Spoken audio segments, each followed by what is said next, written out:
오늘 말씀은 요한계시록 21장 9절부터 17절까지 말씀입니다. 내용 잘 헤아려 주시면 감사하겠습니다.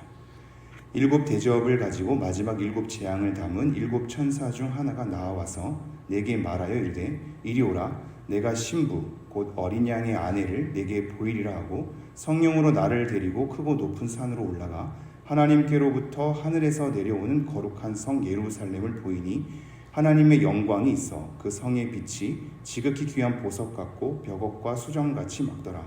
크고 높은 성곽이 있고 12문이 있는데 문에 12천사가 있고 그 문들 위에 이름을 썼으니 이스라엘 자손 12지파의 이름들이라. 동쪽의 세 문, 북쪽의 세 문, 남쪽의 세 문, 서쪽의 세 문이니 그 성의 성곽에는 12기초석이 있고 그 위에는 어린 양의 12사도의 12이름이 있더라. 내게 말하는 자가 그 성과 그 문들과 성곽을 측량하려고 금 갈대의 자를 가졌더라. 그 성은 네모가 반듯하여 길이와 너비가 같은지라. 그 갈대자로 그 성을 측량하니 12,000 스타디온이요 길이와 너비와 높이가 같더라. 그 성곽을 측량하며 144 규빗이니 사람의 측량 곧 천사의 측량이라. 아멘. 저희는 어제 새 하늘과 새 땅에 대한 하나님의 만물을 새롭게 하심을 보았고 그 중심에는 이 거룩한 성 예루살렘이 놓여 있다는 것을 보게 되었습니다. 그것은 하나님의 백성, 이 교회를 지칭하며 그 거룩한 성 예루살렘이 하나님께서 어떻게 여기고 계시고 어떻게 함께하고 계시고 그들 가운데 하나님께서 어떻게 위로와 힘을 제공해 주시는지 우리가 보게 되었죠. 그 다음에 거룩한 성 예루살렘에 대한 묘사가 이제 오늘 본문부터 시작됩니다. 근데 이 흐름이 굉장히 에스겔서와 닮은 꼴이거든요. 에스겔서 38장 39장에도 곡과 마곡의 전쟁에 대해서 얘기를 하고 있습니다. 그리고 나서 끝나고 난 다음에 40장부터 48장까지가 에스겔이 본 성전에 대한 환상입니다. 그 성전에 대한 환상은 우리의 역사 가운데 성전으로 건설된 것이 아니기 때문에 굉장히 그것이 의미하는 바가 우리가 좀 쉽진 않죠. 그러나 곡과 마곡의 전쟁이 끝나고 성전의 환상이 주어지는 것과 닮은 걸로 지금 요한계시록도 마찬가지로 곡과 마곡의 전쟁이 끝나고 새하늘과 새 땅을 얘기하면서 거룩한 성 예루살렘에 대해서 얘기를 하고 있다는 측면이죠. 그러한 측면 가운데 성전에 대한 묘사가 나오는데 우리가 이것을 통해서 오늘 말씀 또 묵상해 보도록 하겠습니다. 제가 9절 말씀 한번 읽어드리겠습니다. 일곱 대접을 가지고 마지막 일곱 재앙을 담은 일곱 천사 중 하나가 나와서 내게 말하여 이르되. 이게 재미난 부분이죠. 일곱 대접의 재앙은 16장부터 본격적으로 펼쳐졌다고 했죠. 15장에 일곱 대접의 천사들에 대한 예비 단계로 소개를 하는 동시에 16장부터 일곱 대접이 다 쏟아진단 말입니다. 16장에 있는 이러한 재앙들을 갑자기 21장 9절에 왜 언급을 하는가 의아할 수 있죠. 우리가 17장 1절로 가볼까요? 17장 1절을 제가 한번 읽어드리죠. 또 일곱 대접을 가진 일곱 천사 중 하나가 와서 내게 말하여 이르되. 완전 똑같죠, 그죠? 일곱 대접을 가진 일곱 천사 중 하나가 이미 앞서서 16장에 이 모든 대접의 심판이 쏟아졌는데 17장에 그러한 일곱 천사 중에 하나가 나와서 말을 하죠. 말을 하면서 어떠한 일이 펼쳐지냐면 음녀에 대한 심판이 펼쳐집니다. 그리고 18장에는 바벨론에 대한 심판이 펼쳐지죠. 근데 지금 다시 한번 본문으로 돌아오면 똑같이 일곱 대접을 가지고 마지막 일곱 재앙을 담은 일곱 천사 중 하나가 나와서 내게 말하되. 근데 그 내용은 심판이 아니라 거룩한 성 예루살렘에 대한 복된 하나님의 백성들, 이 교회에 대한 내용들이란 말입니다. 이것이 의미하는 바가 무엇인가? 결국 심판과 하나님의 복된 백성에 대한 선언이 같이 병행되면서 오고 있죠. 구속은 심판 없이 오지 않습니다. 우리가 받게 될 상급은 형벌을 지나옵니다. 이 모든 것이 동시적으로 펼쳐지고 양면성을 띠고 있단 말이죠. 어떤 이들에게는 심판으로 주어지나 그 순간이 하나님의 백성에게는 복된 선언으로 이루어지는 겁니다. 마찬가지로 일곱 대접의 천사들 중에 하나가 나와왔지만 음녀들에게는 심판의 메시지요, 하나님의 백성들에게는 복된 백성으로 선언이 되고 있는 상황인 거죠. 그 두 가지의 양면성을 지니면서, 즉 심판과 구원이 늘 구약에서부터 같은 양면성으로 선지자들을 통해서 선언되었듯이 마찬가지로 지금 요한계시록에서도 심판과 복의 선언, 구원의 선언이 같이 동시적으로 주어지고 있단 말이죠. 근데 뭐라고 얘기를 하냐면 이렇게 얘기합니다. 이리 오라, 내가 신부 곧 어린 양의 아내를 내게 보이리라 하고, 이 신부라는 표현과 아내라는 표현을 같이 사용하고 있습니다. 우리가 이미 어제 살펴봤듯이 이 거룩한 성 예루살렘이 하늘에서 내려오는데 신부가 이제 남편을 맞이하는 그 준비로서 우리에게 얘기를 하지 않았습니까? 그러한 신부에 대한 이미지를 그대로 쓰고 있으면서 나아가서 뭐라고 얘기하냐면 어린 양의 아내라는 표현을 씁니다. 이게 이제 함께 엮여져 있죠. 신부라는 표현은 사실상 결혼식에 등장하는 표현 아닙니까? 근데 아내라는 표현은 결혼식을 지나온 표현이거든요. 결혼식을 지나와서 한 부부됨을 선언하는 거죠. 근데 신부로 있다가 부부가 안 될 수도 있는 거고 중간에 끊어질 수도 있는 거 아니겠습니까? 근데 우리에게 동일하게 신부 곧 어린 양의 아내라고 얘기하면서 부부된 관계를 친밀하게 표현하고 있단 말입니다. 이러한 신부 곧 어린 양의 아내를 내게 보이리라 하고 10절 성령으로 나를 데리고 크고 높은 산으로 올라가. 이것도 한번 17장 3절 말씀 보시겠습니까? 이 성경이 다 이제 반복적으로 연결되면서 우리에게 얘기를 하고 있는데요. 아까 17장 1절에도 닮은 꼴이더니 17장 3절을 제가 읽어드리죠. 곧 성령으로 나를 데리고 광야로 가니라. 네, 성령이 이끌어서 광야로 데리고 가서 음녀를 보여주면서 심판을 한단 말이죠. 마찬가지로 지금 오늘 본문에서도 7 천사 중 하나가 나와서 얘기하되 신부와 어린 양에 대해서 보여주는 동시에 다시 한번 성령이 나를 데리고 가면서 크고 높은 산으로 올라간단 말입니다. 근데 왜 이런 크고 높은 산으로 올라갈까? 이 산이라는 것은 이스라엘 백성의 전체적인 역사 가운데, 즉 구약과 신약을 통틀어서 산은 하나님의 임재의 장소이기도 한 동시에 계시를 받는 곳이기도 하거든요. 그래서 모세가 산으로 올라가서 하나님의 말씀을 받지 않습니까? 예수님께서는 산으로 올라가서 제자들이 나오니 말씀을 가르치기도 하죠. 계시적 장소라고 볼 수 있는데 그런 크고 높은 산으로 올라가 하나님께로부터 하늘에서 내려오는 거룩한 성 예루살렘을 보게 됩니다. 이것도 좀 표현이 좀 재미난 표현이죠. 우리가 19장 9절에 보면 그들이 지면에 널리 퍼져 성도들의 진과 사랑하시는 성을 두름에 하늘에서 불이 내려와 그들을 태워버리고, 이 사탄의 무리들이 지면에 널리 퍼져라고 할 때 널리 퍼져가 올라가다라는 단어였다고 말씀드린 적이 있습니다. 그들이 이제 올라오면 하늘에서 불은 내려오죠. 동일한 표현으로 우리가 지금 오늘 본문 10절에 보면 성령이 나를 데리고 높은 산으로 올라간단 말입니다. 그런데 하나님께로부터 하늘에서 거룩한 성 예루살렘이 내려오죠. 그들에게는 심판의 마주함이, 우리에게는 복된 계시의 마주함, 하나님과의 만남의 마주함이 되는 거죠. 이 하나님께로부터 하늘에서 내려오는 거룩한 성 예루살렘을 보게 되는 겁니다. 이 기원과 출처가 하나님께로부터 계속 나온다는 걸 우리가 명심하셔야 합니다.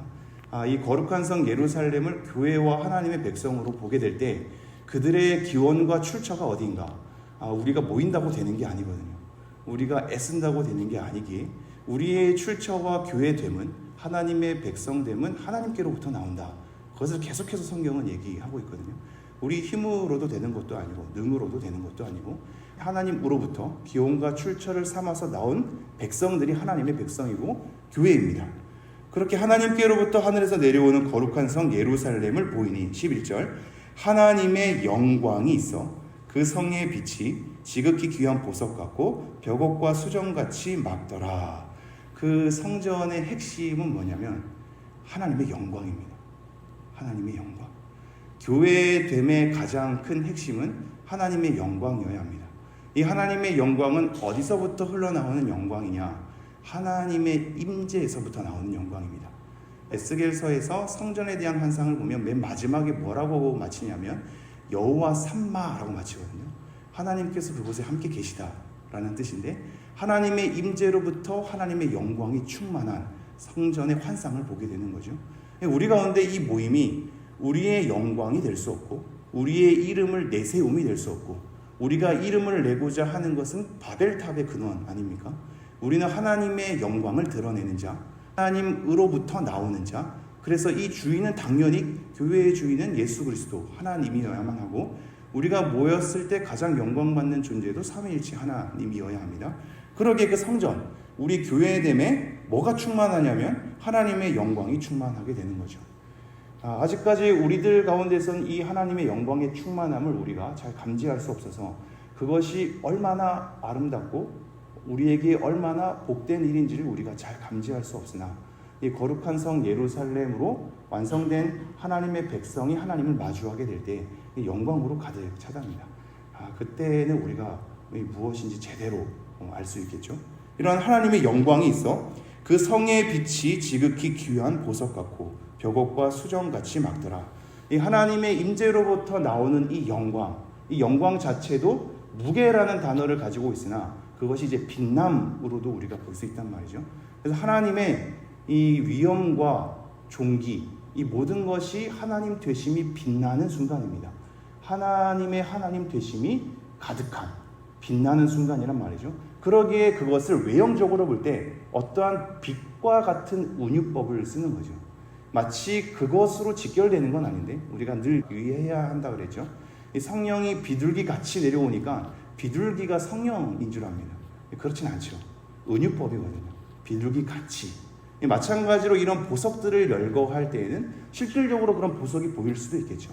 이 보석과 같은 이미지를 사용하고 있으며 그것과 같은이라는 은유법으로 우리에게 그 이미지를 소개하고 있는 부분입니다. 이것이 이해가 될 부분이 여러분에게도 동일하게 아름다움에 대해서 한번 묘사해 주십시오 이러면 이 언어가 쉽지 않을걸요. 그죠? 아름다움이란 무엇인가? 굉장히 내면적인 미적 감각 같지 않습니까? 그것을 겉으로 표현하기에는 우리가 각각의 기준과 각각의 표현이 다르겠죠. 마찬가지로 이런 정말로 영광됨을 직접 마주하게 될 때 이 말로 표현하기가 쉽지 않단 말이죠. 그래서 지금 사도 요한은 기존의 구약에서부터 줄곧 보여온 이미지와 성전에 대한 모습으로 하나님의 영광됨과 우리 교회의 백성됨에 대한 이미지를 사용하고 있습니다. 그 첫 번째 이미지가 이제 하나님의 영광에 있어서는 빛에 대한 이미지인데요. 그 성의 빛이 지극히 귀한 보석 같고 벽옥과 같고 수정 같더라. 이 벽옥과 같다라는 표현이 또 언어에는 원래 담아져 있는데요. 한마디로 보석 같고 벽옥 같고 수정 같은 그런 빛남이 있는 겁니다. 이 수정같이 막더라라고 할 때 이 단어 막더라라는 단어는 직접적으로 표기가 안 돼 있어서 어떤 분들은 이게 수정같이 빛난다라는 표현으로 보기도 합니다. 우리는 두 가지 다 생각하죠. 수정같이 맑을 수도 있고 빛날 수도 있습니다. 왜 빛남을 강조하냐면 이 벽옥을 나중에 인터넷으로 찾아보면 이게 맑은 보석은 아니거든요. 굉장히 불투명한 보석입니다. 그래서 빛남이지 않을까로 많이 추측하긴 하는데요. 아무튼 보석 같고 벽옥 같고 수정 같은 그런 빛남, 하나님의 영광이 보이는 겁니다. 그러면서 12절 크고 높은 성곽이 있고 12문이 있는데 문에 12천사가 있고 그 문들 위에 이름을 썼으니 이스라엘 자손 12지파의 이름들이라. 이 성곽은 성벽을 말합니다. 근데 이 성벽이 크고 높다라고 얘기하고 있죠. 근데 사실상 크고 높지가 않습니다. 상대적으로 말이죠. 그러니까 원래는 뭐 한 70m 정도로 우리가 알 수 있는데, 왜냐하면 이 성곽에 이 수치가 지금 17절에 이렇게 나와 있습니다. 그 성곽을 측량하면 144규빗이니, 이거를 또 숫자적으로 환산하면 70m 정도 된단 말이죠. 오늘날에도 70m 넘는 건물들은 많기 때문에 높은 건물이긴 하지만 그렇게 높지 않다라고 얘기할 수 있는 게 왜 그러냐면 이 성에 대한 측량도 나와 있습니다. 그것을 16절을 보면요. 그 성은 네모가 반듯하여 길이와 너비가 같은지라 그 갈대자로 그 성을 측량하니 12,000스다디온이요. 이 12,000스다디온을 숫자적으로 이렇게 다시 한번 환산을 하면 2,200km 또는 2,400km 정도로 봅니다. 어마어마한 거죠. 우리가 건설할 수 없는 이 어마어마한 크기란 말입니다. 성이. 근데 그것을 둘러싸는 성벽이 70m밖에 안 되니까 굉장히 차이가 많이 난단 말이죠. 그래서 어떤 이들은 이 성곽의 수치를 두께로 봅니다. 이 성벽의 두께가 70m다. 두께가 70m면 또 어마어마하긴 한데 이렇든 저렇든 사실상은 상관없습니다. 지금은 숫자적인 수치를 강조하는 것이 아니라 그것에 담긴 의미를 강조하고 있는데요. 그것은 조금 이따가 말씀드리죠. 다시 한번 12절. 크고 높은 성곽이 있고 12문이 있는데 문에 12천사가 있고 그 문들 위에 이름을 썼으니 이스라엘 자손 12지파의 이름들이라. 이 성곽에 12문이 있답니다. 근데 그 문에는 12천사가 있습니다. 그리고 그 문들 위에 이름이 써 있는데 12지파의 이름들입니다. 12지파의 이름이 써 있고 그 위에는 천사들이 있어서 사방으로 문 3개씩 열려 있어서 하나님의 백성들이 그쪽으로 들어가죠. 그러니까 우리는 이렇게 봐야 합니다. 거룩한 성 예루살렘은 하나님의 백성을 지칭하는 동시에 하나님의 백성이 모일 수 있는 장소이기도 합니다. 이게 다 겸하여서 사용하거든요. 하나님의 백성 자체를 지칭하기도 하지만 하나님의 백성이 머무는 장소를 지칭하기도 합니다. 그래서 그리로 문으로 들어가는 거죠. 13절 동쪽의 세문, 북쪽의 세문, 남쪽의 세문, 서쪽의 세문이니 14절 그 성의 성곽에는 12기초석이 있고 그 위에는 어린 양의 12사도의 12 이름이 있더라. 즉 다시 정리하면 12천사, 12지파 그리고 12기초석이 이 성벽의 기초석, 토대가 되는 기초석이 이제 사도입니다. 12사도. 어린 양의 12사도에 12 이름이 있더라. 그럼 신약과 구약 다 합해서 12지파와 12사도에 대한 내용이 다 들어가 있는 거죠. 이것이 또한 사방으로 모든 한 면 한 면의 3개의 문으로 해서 모든 열방들이 주께 돌아올 수 있는 각각의 지파에 속한 사람들이 주께 돌아올 수 있는 12사도로부터 그것을 근간으로 한 교회가 다 주께 돌아올 수 있는. 그래서 에베소서 2장 20절에 보면 우리의 토대가 어디인지를 확인하게 되는데 사도와 선지자들의 터 위에 우리가 세워진 것을 얘기하고 있거든요. 구약의 12지파와 신약의 12사도의 토대 위에 우리가 세워져 있단 말입니다. 구약의 모든 성경과 신약의 모든 성경을 버릴 수 없는 것이 요한계시록 자체가 구약의 이미지와 신약의 이미지를 다 끌어오고 있습니다. 그리고 우리의 토대가 무엇이냐면 12지파와 12사도에 있다. 사도와 선지자의 터 위에 있는 것처럼 말입니다. 고린도전서에서는 그거의 근간적인 토대를 다시 얘기하죠. 이 우리의 모든 근간과 반석은 예수 그리스도라고 얘기하고 있거든요. 그 정리하면 이렇습니다. 예수 그리스도를 토대로 그 위에 사도와 선지자의 터가 세워지고 그 터 위에 우리가 세워지는 겁니다. 모든 사람들이 그리로 들어가게 되는 거죠. 그럼 15절 내게 말하는 자가 그 성과 그 문들과 성곽을 측량하려고 금 갈대자를 가졌더라. 이 금 갈대자는 금으로 된 측량 막대라고 보시면 됩니다. 이걸 가지고 이제 다 측량을 하는 거죠. 근데 16절 그 성은 네모가 반듯하여 길이와 너비가 같은지라 그 갈대자로 그 성을 측량하니 12,000 스타디온이요 길이와 너비와 높이가 같더라. 이 길이와 너비와 높이가 같은 것이 뭔지 아십니까? 구약에서 지성소에 대한 부분이거든요. 그러니까 지성소가 거룩한 성으로서 지금 등장하는 겁니다. 굉장히 의미가 있죠.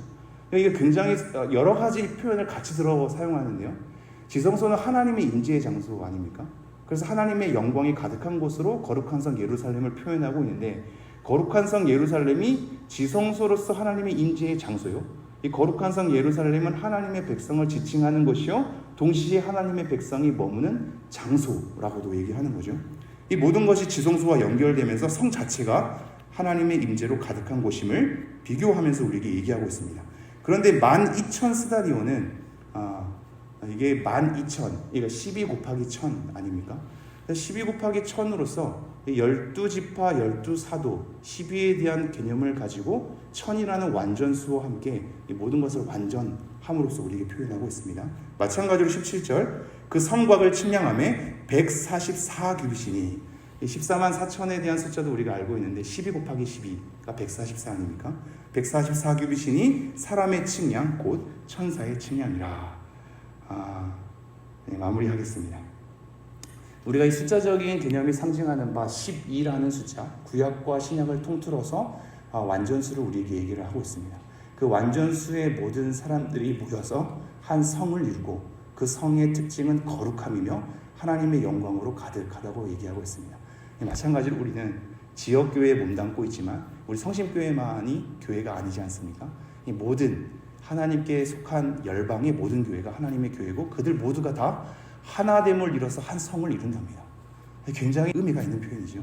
열방에 흩어진 모든 교회가 모습이 다르고 강조점도 좀 다를 거거든요. 각자 살아내는 것도 다르고 여러 소화할 수 있는 은사도 다를 겁니다. 지역교회로서 그 지역을 담당하는 여러 목도 다르겠지요. 근데 그들 모두가 하나가 됩니다. 한 거룩한 성을 이룹니다. 하나님의 영광으로 가득해서 그 모든 토대는 사도와 선지자의 토대로서 우리가 지어져 갑니다.